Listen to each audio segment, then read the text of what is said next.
शिवपुराण श्री रुद्र संहिता तृतीय खंड 30वां अध्याय। बाह्मण वेश में पार्वती के घर जाना। ब्रह्मा जी बोले, हैं नारद, गिरिराज हिमालय और देवी मैना के मन में भगवान शिव के प्रति भक्ति भाव देखकर सभी देवता आपस में विचार विमर्श करने लगे। तब देवताओं के गुरु बृहस्पति और ब्रह्मा जी से आज्ञा लेकर सभी भगवान शिव के पास कैलाश पर्वत पर गए।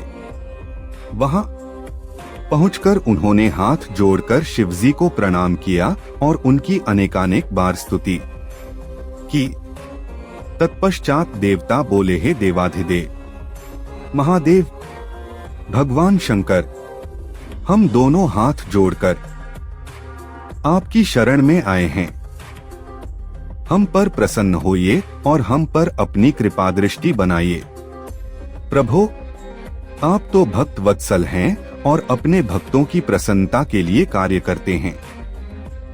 आप दीन दुखियों का उद्धार करते हैं। आप दया और करुणा के अथाह सागर हैं। आप ही अपने भक्तों को संकटों से दूर करते हैं तथा उनकी सभी विपत्तियों का विनाश करते हैं। इस प्रकार महादेव जी की अनेकों बार स्तुति करने के बाद देवताओं ने भगवान शिव को गिरिराज हिमालय और उनकी पत्नी मैना की भक्ति से अवगत कराया और आदर सहित सभी बातें उन्हें बता दी। तत्पश्चात भगवान शिव ने हंसते हुए उनकी सभी प्रार्थनाओं को स्वीकार कर लिया। तब अपने कार्य को सिद्ध हुआ समझकर सभी देवता प्रसन्नता पूर्वक अपने अपने धाम लौट गए। जैसा कि सभी जानते हैं कि भगवान शिव को लीलाधारी कहा जाता है। वे माया के स्वामी हैं। पुनः वे शैलराज हिमालय के घर गए। उस समय राजा हिमालय अपनी पुत्री पार्वती सहित सभा भवन में बैठे हुए थे। उन्होंने ऐसा रूप धारण किया कि वे कोई ब्राह्मण अथवा साधु संत जान पड़ते थे। उनके हाथ में दंड व छत्र था। शरीर पर दिव्य वस्त्र तथा माथे पर तिलक शोभा पा रहा था। उनके गले में शालग्राम तथा हाथ में स्फटिक की माला थी। वे मुक्त कंठ से हरिनाम जप रहे थे। उन्हें आया देखकर पर्वतों के राजा हिमालय तुरंत उठकर खड़े हो गए और उन्होंने ब्राह्मण को भक्तिभाव से साष्टांग प्रणाम किया। देवी पार्वती अपने प्राणेश्वर भगवान शिव को तुरंत पहचान गईं। उन्होंने उत्तम भक्तिभाव से सिर झुकाकर उनकी स्तुति की। वे मन ही मन बहुत प्रसन्न हुई। तब ब्राह्मण रूप में पधारे भगवान शिव ने सभी को आशीर्वाद दिया। तत्पश्चात हिमालय ने उन ब्राह्मण देवता की पूजा आराधना की और उन्हें मधुपर्क आदि पूजन सामग्री भेंट की, जिसे शिवजी ने प्रसन्नता पूर्वक ग्रहण किया। तत्पश्चात पार्वती के पिता हिमालय ने उनका कुशल समाचार पूछा और बोले, हे विप्रवर, आप कौन हैं? यह प्रश्न सुनकर वे ब्राह्मण देवता बोले, हे गिरिश्रेष्ठ, मैं वैष्णव ब्राह्मण हूँ और भूतल पर भ्रमण करता रहता हूँ। मेरी गति मन के समान है। एक पल में यहाँ तो दूसरे पल में वहाँ। मैं सर्वज्ञ परोपकारी शुद्धात्मा हूँ। मैं ज्योतिषी हूँ और भाग्य की सभी बातें जानता हूँ। क्या हुआ है, क्या होने वाला है, यह सब कुछ मैं जानता हूँ।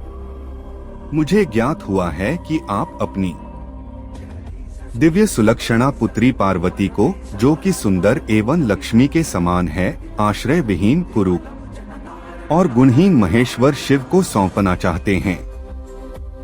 वे शिवजी तो मरघट में रहते हैं।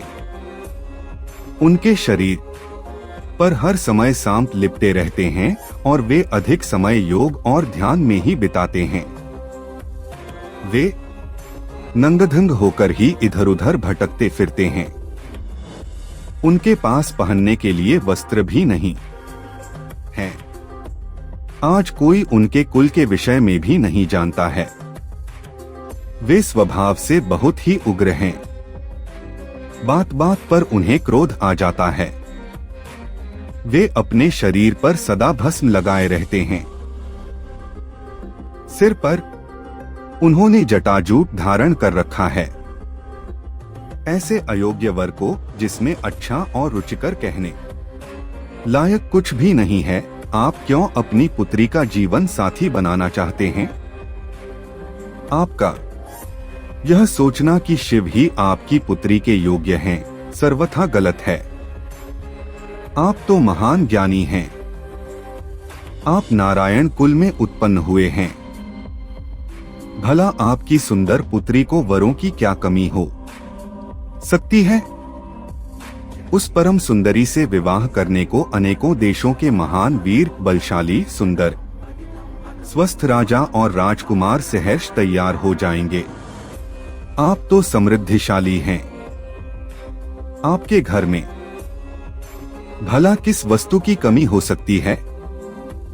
परंतु शैलराज, जहां आप अपनी पुत्री को ब्याहना चाह रहे हैं, वे बहुत निर्धन हैं।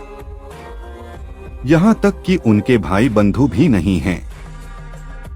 वे सर्वथा अकेले हैं। गिरिराज हिमालय, आपके पास अभी समय है। आप अपने भाई बंधुओं, पुत्रों व अपनी प्रिय पत्नी देवी मैना से इस विषय में सलाह कर लें, परंतु अपनी पुत्री पार्वती से इस विषय में कोई सलाह न लें, क्योंकि वे शिव के गुणदोषों के बारे में कुछ भी नहीं जानती हैं। ऐसा कहकर ब्राह्मण देवता, जो वास्तव में साक्षात भगवान शिव ही थे, हिमालय का आदर सत्कार ग्रहण करके आनंद पूर्वक वहां से अपने धाम को चले।